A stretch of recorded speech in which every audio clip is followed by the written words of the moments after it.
Good morning. I am Christopher Zappa, and I'm a physical oceanographer. At a very young age, I was always fascinated with the world around me.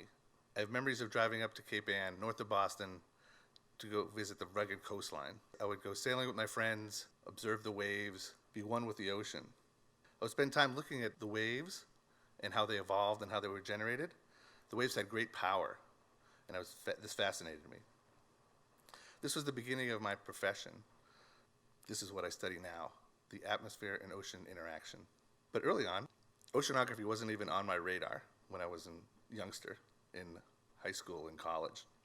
I loved to tinker with things. I love math and physics, but this geared me towards being an engineer in graduate school. Within the first week, however, my advisor suggested that I study waves with an infrared camera. Aha! Something that I love to do, both observe waves and tinker with new sophisticated instruments. I've merrily progressed in my career, observing the oceans all over the world, from the equator to both poles. As a way of making more stable measurements from ships, I began focusing on UAVs, in other words, drones. I see them as an incredible tool to provide my eyes beyond the horizon, so I get a much larger, expansive purview of the ocean system. I'd like to share a great community project that allowed me to rethink how I approached research and science. I was contacted by a group that was putting together a project in Alaska that wanted to use my drones. The focus of the project was to study how climate change impacts sea ice in Kotzebue, Alaska. This is the first time I'd ever worked in indigenous communities.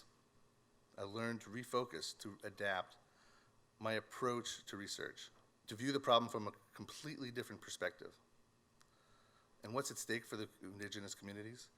Their traditions, their subsistence living, their resource management, and their shelter and food security. We learn from the people who live there, looking through the lens of the people, not through the data points. Storytelling is close to the fabric of the indigenous communities, and sharing experience is vital to the understanding. Knowing is very different in different communities. We employ the scientific method in academia, while indigenous communities employ or follow traditional knowledge. Traditional knowledge you can think of as knowledge or skills that are passed on from generation to generation and become a fabric of that community. One thing I learned from this project is that you engage early and often with the community. On this project, we set up an advisory council of elders and worked with them over a year to design a research plan. We started with a blank slate and asked, what is the most important topic to the community?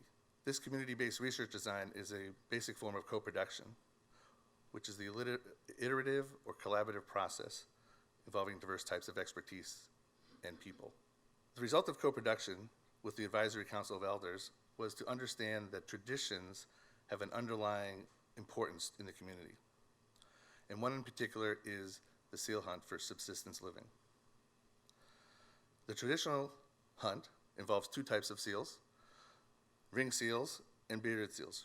Ring seals like to den on hard ice, and they sit there for the whole winter, and the hunt is important to have stable ice. We're not going to focus on that for this. We're going to focus on the bearded seals. The bearded seals like to just swim around and hop on the ice just to sunbathe.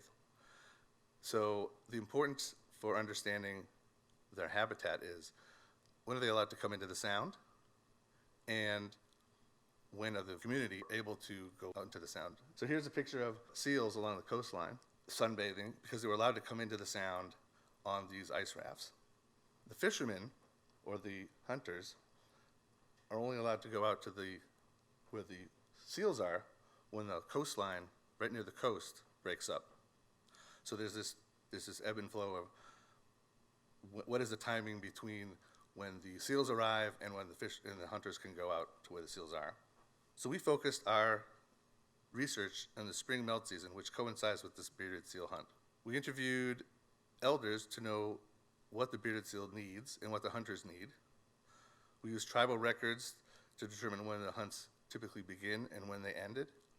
And we used historical sea ice data from satellites and our drones to determine when the sound broke up and when the landfast ice breaks up. So from nearly 2 decades of data, we studied where and when and how the ice breaks up and how long each season was.